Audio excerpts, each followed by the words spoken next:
Hey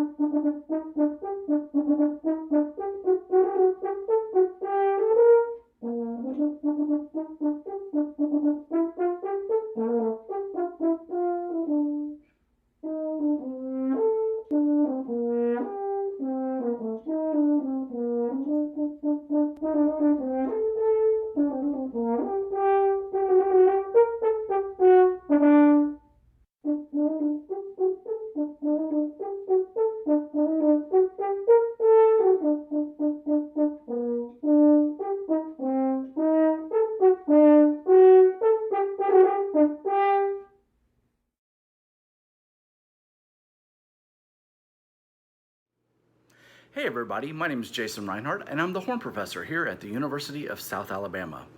You just heard my performance of the middle school technical etude for the All-State Alabama auditions this year. This etude is great because it allows you to not only show off your articulation technique, but it also includes some lyrical playing as well as some larger leaps between notes. I'm going to put the music on the screen and let's talk about some of these elements more closely. The tempo is marked tempo di bolero. A bolero is a Latin dance typically in 3/4 time. One of the most famous boleros is the one composed by Maurice Ravel. You should check it out sometime when you are done practicing. I think the recommended tempo marking of quarter note equals 112 beats per minute works well for this etude in keeping it as a dance. To be clear, this etude is written as a duet, but you are only responsible for learning the top line of this duet. As we look at the technical etude for this year, we see that it is in D minor. So with the key signature, we know we are going to be playing B flats as well as C sharps that continuously pop up throughout this piece. Those C sharps are the leading tone into D.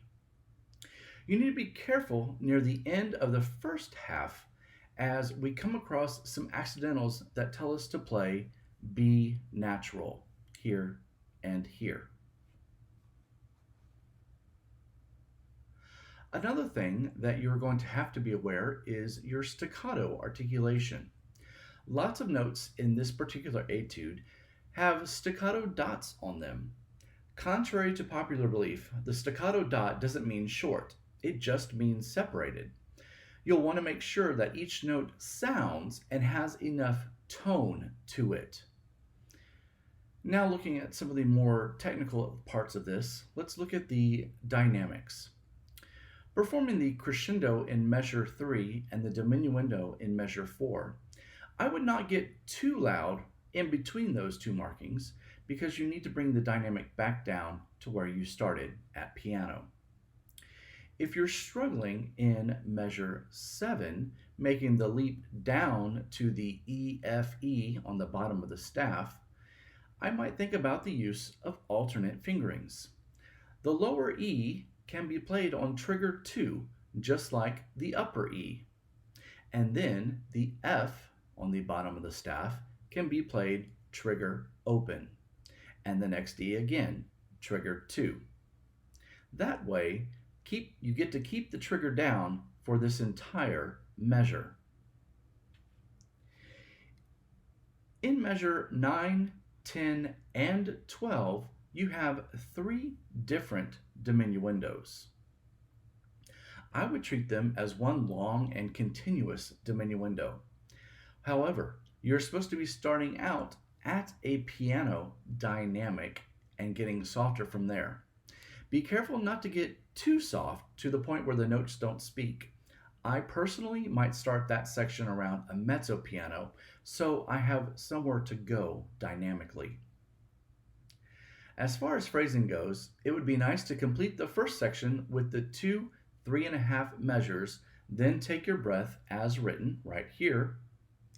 For the section beginning in measure 9, I would either take the breath as indicated at the end of measure 10 right here, or I would take it in measure 12 between beat 2 and the and of 2 right here between those two A's. Then take a huge breath at the end of measure 16 right here before you begin the ending section. In the last section, I would try to make it through to measure 21 and breathe after the F on the and of 1 right here. I would not recommend taking the breath in the next to last measure as printed right here, as it will mess with the flow of the musical line that's happening over these 3 measures into the last measure. Pay close attention to the dotted eighth rhythms throughout this etude. We want to make sure that we are keeping the integrity of that rhythm. So each dotted eighth should be 3/16 notes before going on to the next 16th.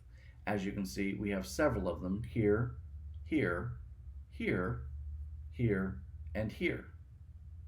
So you're going to think D, D, D, D, D, D, D, D, D, D, all the time thinking 3/16 before you play the next note.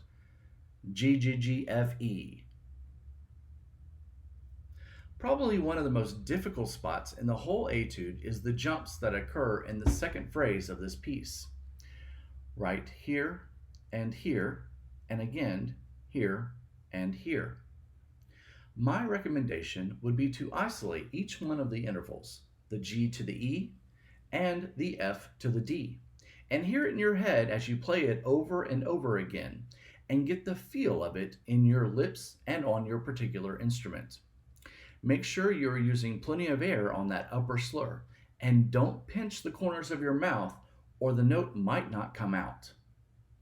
Make sure as you learn this etude, you're practicing with your metronome to keep yourself honest to the tempo. I do recommend starting it at a slower tempo, say quarter note equals 92, and once you have it solid at that tempo, increase the tempo by maybe 4 or 6 clicks until you get to the quarter note equals 112 tempo, and you can play that securely. If you have any questions while you're preparing this etude, feel free to email me. Good luck to you as you prepare for your audition.